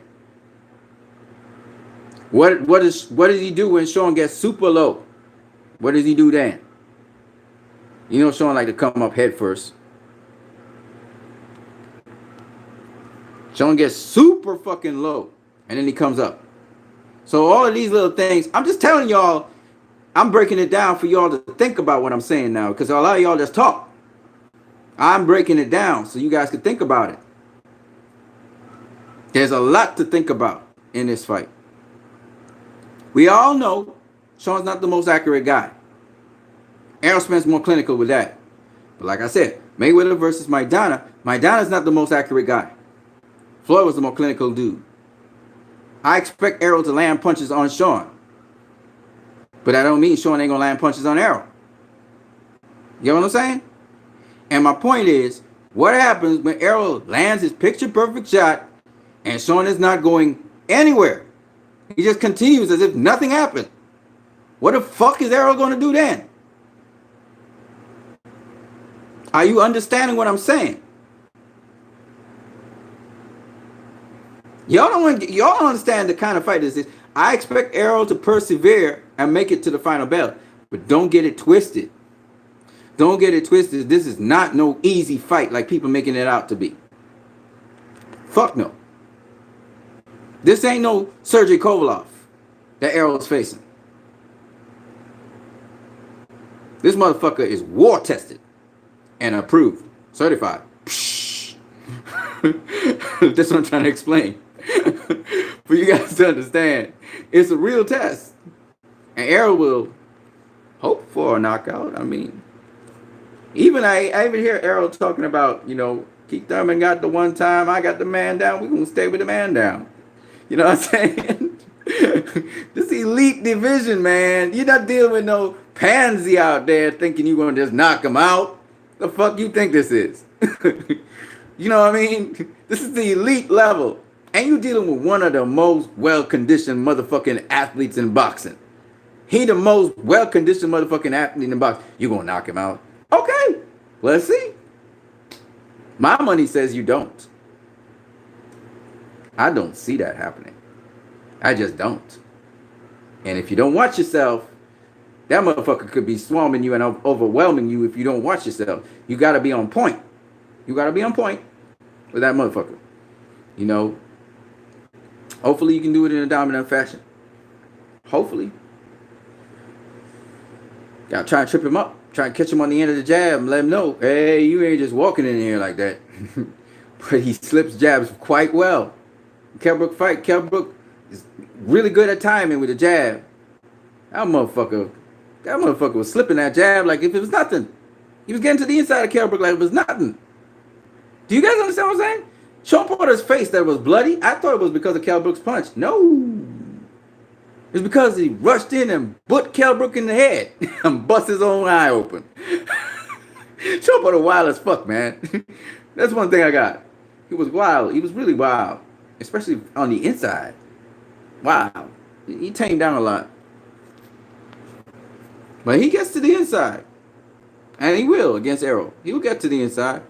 But see, that's the caveat right there. Errol's good on the inside. He's good on the inside. Errol's waiting for him to come in. Errol be like, yeah, come on in the inside. Come on, boy. Because I got something for your ass. Errol's good on the inside. Now he'll get to the inside. See, you understand what I'm saying now? So it's not really a problem. This fight is more interesting than you think. If you really examine it, we're talking about a complete all-around fighter in Errol Spence. We're talking about a very skilled fighter in Shawn Porter, who can do various things. But he doesn't have that refinement. He doesn't have that, all his tools are not sharpened. All of his skills are not honed. Errol's the more honed fighter. That's not necessarily the guy with the more skill, but a more honed fighter, more refined fighter. That doesn't mean he's going to win. He's solid all around, though. That doesn't mean he's going to win. You understand what I'm saying? But it doesn't mean he's going to lose either. See? Because it's a catch-22. If Shawn want to get to the inside, not a problem. I got something for your ass if you come in the inside, says Errol. I got something for your ass. You think it's going to be easy on the inside? Okay, let's see. Oh, you want to outbox me on the outside? All right, let's do that then. You know what I'm saying? So Errol's got it all.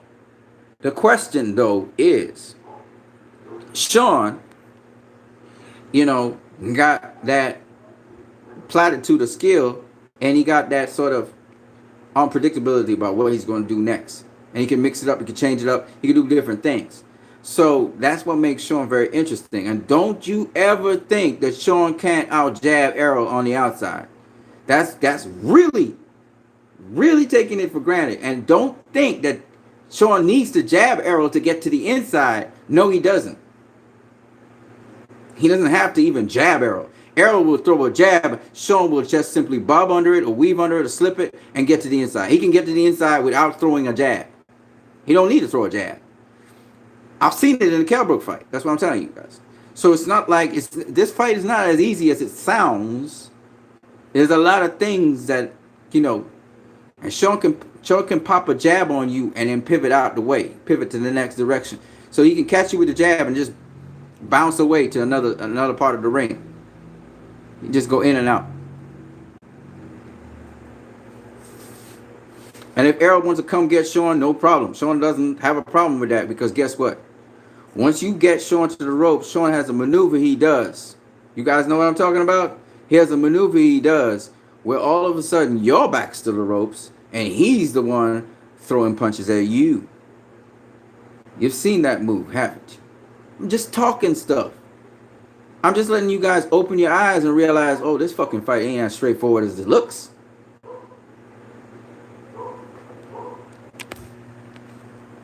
Phone almost fell out of my hand. So I'm just saying, you guys are underestimating Shawn Porter and overrating Errol Spence. I'm not saying that Errol Spence is not a bad motherfucker. He can do it all right? I'm not saying that when Shawn gets to the inside, that means it's going to be easy work for Shawn. Hell no. What I'm saying is, y'all are underestimating Shawn Porter's skills, underestimating how this fight actually can go down, underestimating also the challenge that Errol has to face. That's all I'm saying. I'm not saying Errol's going to lose the fight. I'm not saying none of that shit. It's a lot more interesting a fight than you think. So when you see certain things happening on the inside and you're like, what the fuck is going on here?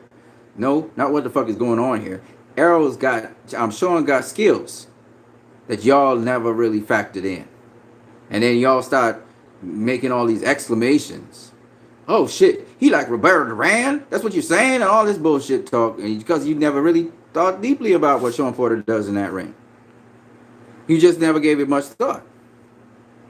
You just say, oh, that bum ass fighter. All he like to do is bum rush people. Nope, that's not really what he does. He does a lot of different things. He and his trainer Kenny Porter. Some of them are somewhat unusual.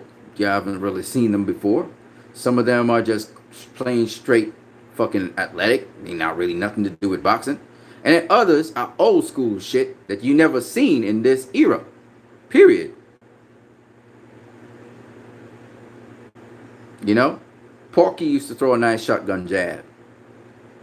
I'm talking about James DeGale from the Southpaw stance. Beautiful shotgun jab. Yeah. But Sean put a little mustard on that. He do what we call double shotgun jabs. Fucking crazy. And it still got the pop behind it. I seen him catch Kell Brook with a double shotgun jab. 2 jabs in a row. Boop boop. Kell just went and clinched in. He just locked in on him. Locked him up with that. It's like, fuck. Motherfucker, if you keep on hitting me like that, you knock my ass out. So, yeah. I'm telling you, man.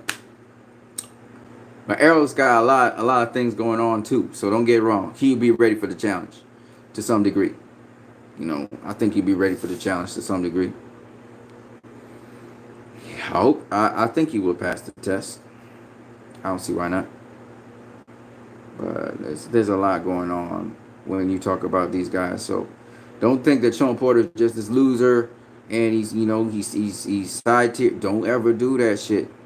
You prepare. If you was a boxer, you could never underestimate your opponent. You got to think of the best possible opponent ever and best set of skills, and you refine your skills like that. You can't ever underestimate. That's how Pacquiao got lost to Jeff Horn. Some of y'all even saying Jeff Horn beat Pacquiao. Lost to Pacquiao. When fuck no, he beat Pacquiao. He beat his ass. You know, because Jeff Horn brought a specific set of skills to deal with Pacquiao's style. From the footwork that he imitated Pacquiao with Pacquiao's footwork, he imitate that to get in on Pacquiao. You know, I'm just saying, because a lot of you guys, don't do that. Don't ever. And then you get a shock of your life. Oh shit, this fight was great. I don't even know. Did Sean win this fight? You know, and y'all be talking all this shit now. I'll be like, no, Sean did not win that fight. Errol Spence won that fight. Now I'll be saying the opposite. I'll be like, no, Errol won that fight. But Errol looked bad, and I said, no, fuck no. No, fuck no, Errol did not look bad. Sean Porter is that good. You know? Because some of y'all, if Errol Spence win by split decision, y'all motherfuckers will go in on Errol Spence. Oh, you know, if it was Terrence Crawford, it would have been no fucking way Terrence Crawford would have done better. He probably might have made it to the finish line. Maybe not. This is fucking Sean Porter. Y'all gotta respect that name. Y'all need to give Sean Porter his props. Even if he lose, you gotta give him his props. Now, if he get knocked the fuck out, you can't give him no props. You know, if he, it's a unanimous decision win, but it depends on the margin. If it's 7-5 unanimous decision, you gotta give Sean Porter his props. If it's like, let's say 6-6 and then 2 7-5s, you gotta give him his props. Now you get blown out the water, there's nothing you can do. Don't give him no damn props. But I'm just saying, I'm just saying. Anyways, people, I spent way too much time on this video. 1 minute, 33 seconds and counting. It was good talking with you guys. And the guy I'm supposed to be doing some music with, he sent me like 6 messages while I was doing this. It's really annoys the fuck out of me, but what can I do? I really need to turn that app off. At least the notifications, so I don't get interrupted in the middle of my stream. Yeah, so I have to get that feed somehow, some fucking way.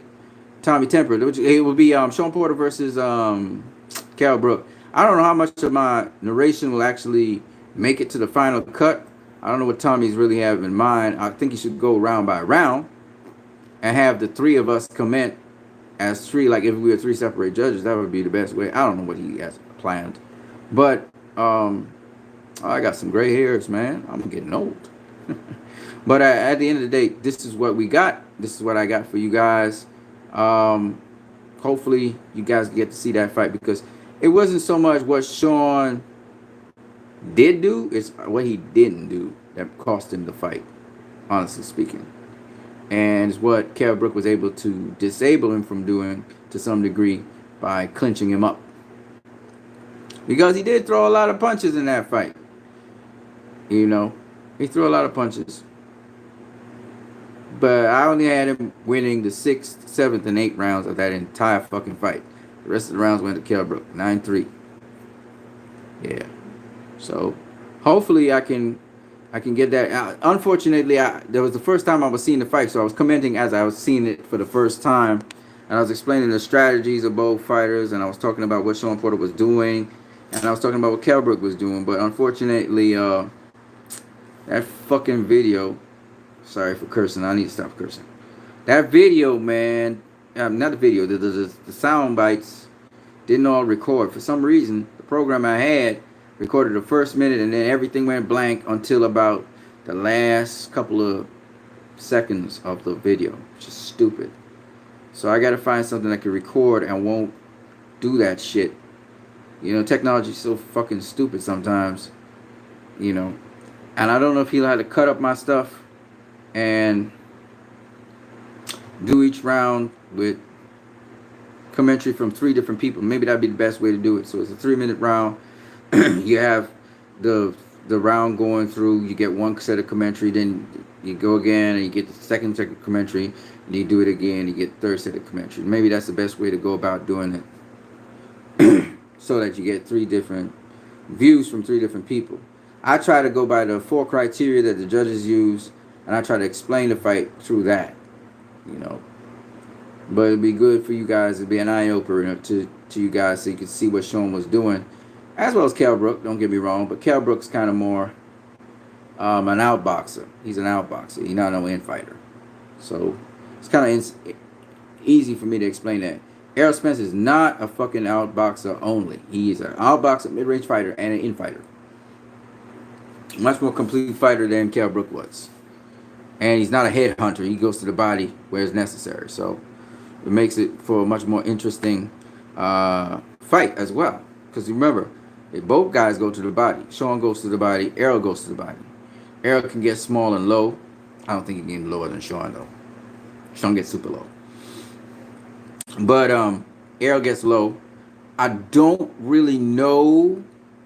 There's a couple of things I'm thinking about when it comes to Errol landing body punches on Sean. It depends. If Sean gets super duper low and super duper small, it's going to be very difficult for Errol to land those body shots. But he might get some headshots in on Sean, maybe. I don't know. It depends on what Sean is doing. I don't know what Kenny Porter and their approach and game plan is. But if Sean gets super small, it's going to be a little bit harder to hit him and get the body shots. It's kind of like Manny Pacquiao's a tough guy to get body shots in on. And it's the other trick. If Canelo gets really small and low, it's going to be hard for Kovalov to get them body shots off on Canelo as well. And that's the thing. When you're small, they say make yourself smaller. When you're big, you make yourself bigger. You know, that's what they say. It doesn't always work, but Errol's good, man. He got a nice sharp jab as well. You know, stay sharp and stay on point. You know, that could really work in his favor. To calm down Spence. Control him. So if Errol comes out super sharp, you know, that might be something that might deter Sean. You know, it's reaction time being very sharp. Depends. I don't know, man. We'll see. But Sean got a lot of skill, though. I can tell you that. And he's very explosive, very quick, very cat-like. You know, very powerful as well when he does his thing. So we'll see. I don't know. We'll see. Anyway, peoples, that's about it for me. Let me see if you guys got any other comments before I ride out of here. Who wins, Maidana or Porter? Man, I would love to see that fight. Porter versus Maidana. That was one of my dream fights, man. I don't think we'll ever see it, but the hardest thing to predict is the fighter's mindset. Yeah, but we could tell what Sean Porter's mindset is. He want to prove everybody wrong, and he got a chip on his shoulder. He gonna be coming. Errol's not been that consistent with what he's saying, but hey, Errol doesn't need a second guess. He got the skills. He got the ability. He trained like a motherfucker for 18 weeks. He's ready. He's ready. And talk is cheap. It don't really matter what they say. It's what they get when they get in the ring. We're going to see what's really going on. So, looking forward to that. Errol is the truth. Don't get it twisted. That's why I picked Errol to win. And I'm looking forward to that fight. But I know for a fact, this is one thing I can tell you. He ain't knocking out Sean Porter. No, no. I don't care what game plan he and Derek came up with. They ain't knocking out Sean Porter. They can do other things, but they ain't knocking out Sean Porter. You know? And remember, this is boxing. So if you guys jumping the gun and starting to predict things, just remember it's boxing. Anything can happen in that ring. But barring that, preparation is the key. I believe Errol is ready. I think Sean is ready. Let's see this shit, man. Let's see this thing take off. I love it. I love it. I can't wait for that fight. That's gonna be a good fight. Brook landed the jab. Porter jumps in. Nope. That's bullshit. He did land the jab once or twice, but he really wasn't that accurate with his jab. I now noticed that. He caught him later on with the 1-2 and stuff. The problem was Porter wasn't really effective on the inside.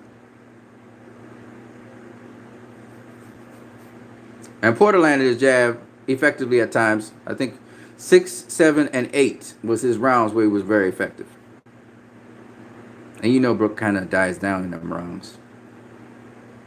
Did you ever watch the Brook Porter fight? Yes, brother. That's what I'm supposed to do in commentary for. With Tommy Temper and Get the Smoke. We're going to put it out tomorrow. I just got to get the audio back on it. What are you talking about? I just told you. I keep on telling you. That's what.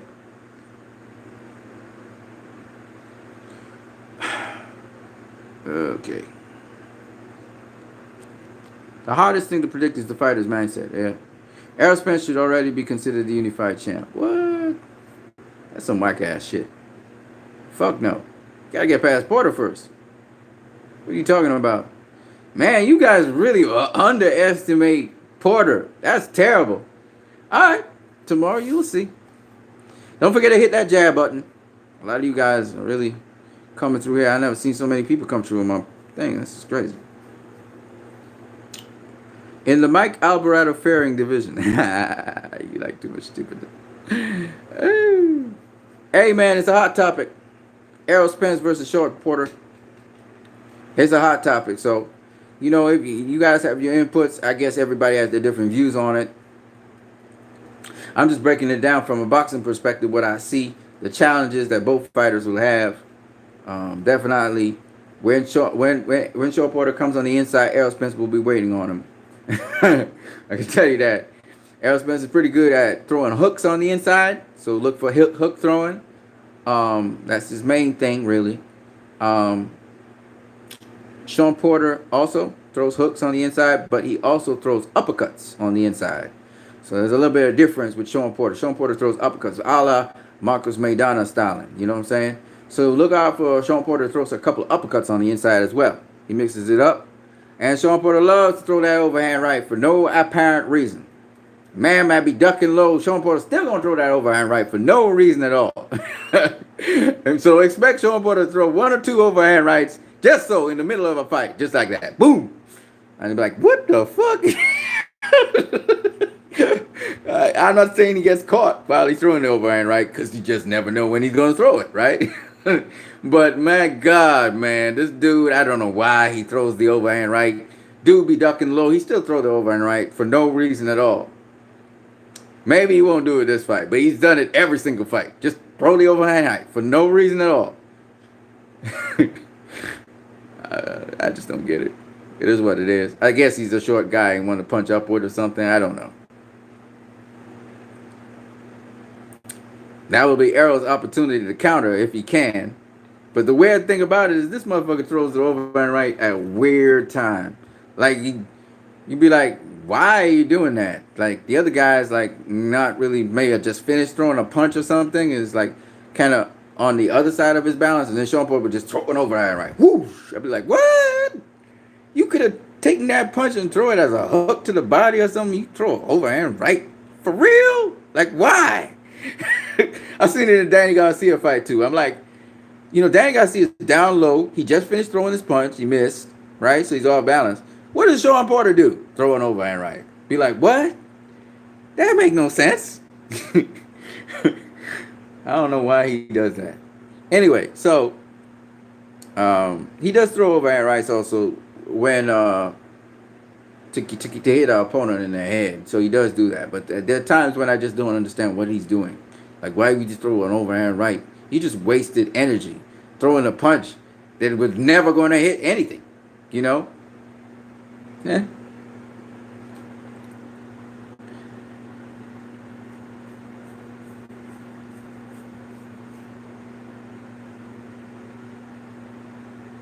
Saturday, 9 o'clock in DC. I will be at the theaters, maybe getting kicked out.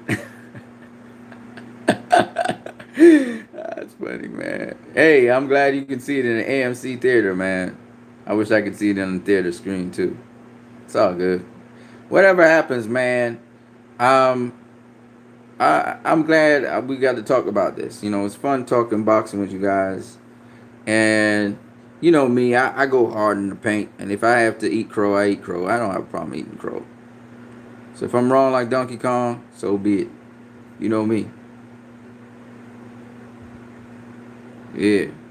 All right, guys, I gotta go. This guy be tagging me with 8 messages now. I don't know why. I thought I gave him the file. All right, and I'll be talking with you guys later, man. Some more boxing. I guess tomorrow. Yeah, man. But it was nice seeing Virgil Hunter confirm that Devin Haney is the goods. He really is. I truly believe that myself. Just seeing him. After seeing him, I wasn't impressed with him early on in his career. I wasn't very impressed. But now I am. I don't think he's as explosive and compact as Javante, but he's definitely effective. So that's basically it for me. You guys have a good one. Hopefully we'll be able to talk tomorrow about the upcoming fights. Then I may be silent for a while. Don't worry about it. I'm just handling some family business that we have to take care of. And then sometime either Saturday night or tomorrow, I will be able to. That's tomorrow. Sorry, I'm sorry about the yawn. Shit. Damn it. I'm supposed to pay that lady for the ice cream. Or Sunday morning, I'll talk about the fights. I might even do it Saturday night. I might talk about it Sunday morning. Yeah, we can talk about it. Cause that Benavidez versus what's his name? Darrell. That's another good one. I want to see how those 2 fights end up being, and it's on pay-per-view. That should be good. I'll be happy to see what happens. All right, man. And don't forget, there's also a women's fight. I forgot what the name of the people are. It's for the flyweight title. One woman has 8 fights. She's undefeated, and the other woman has, I think it's 39 fights, or 40 fights, something like that. So veterans facing a young up-and-coming, very talented woman, and we'll see who actually wins the title. It's up for grabs. So, yeah, peoples. That's an exciting. I don't know how exciting it will be, but you know, we need to expand our horizons beyond just the big fights to some of the up and coming people. Got to pay attention to. I've been actually starting to research some of them. So yeah, I'll see you guys later, man. Have a good night. God bless. Peace.